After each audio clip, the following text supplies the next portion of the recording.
在照相的体验上，我们也做出很多的创新，比如说自动自拍的这个功能。我们平常用这个手机在自拍的时候，有时候会对不准嘛，对不对？一对不准，人就被切成一半了。在 Desire HD 上，你只要把手机拿起来，它就自动帮你对好了，然后就拍下去了。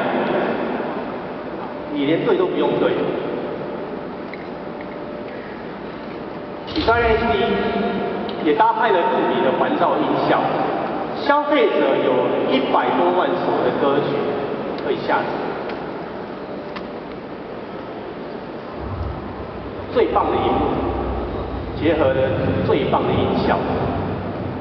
Desire HD 可以说是结合了 HTC 最好的一切。有的人喜欢大荧幕，但是有的人喜欢这些slide out的 keyboard， 所以我们也推出了 Desire Z。Desire Z 是我们做出非常薄的有 keyboard 的手机。当你把这个 keyboard 滑出来的时候，荧幕会自动往下沉，所以整台手机变得很平。你再也不需要在1楼打字，然后在2楼看荧幕了。我们在用 email 的时候，是不是常常需要按 menu， 然后回复，或是按 menu， 然后转寄，对不对？好麻烦哦。在 Desire Z， 只要你按一下 R 就可以 reply， 按一下 F 就可以 forward。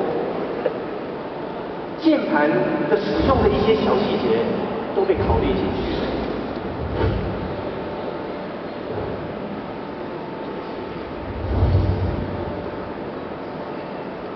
Desire HD 跟 Desire Z， 我们先来看看里面的功能。这2款手机都搭配了最新的 HTC Sense。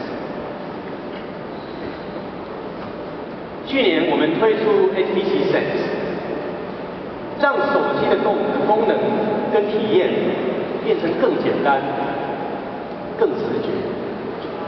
今天我们推出 HTC Sense 全新版，把 HTC 的产品的体验带到下一个层次。你知道吗 ？HTC Sense 是一个让你会发掘很多意外的惊喜的体验。一台 HTC 的手机，当它被放在皮包里面的时候，它会响得特别大声，有道理吗？当你把这个手机从皮包拿出来，铃声会渐渐的变小，因为它感受到你已经听到这个铃声了。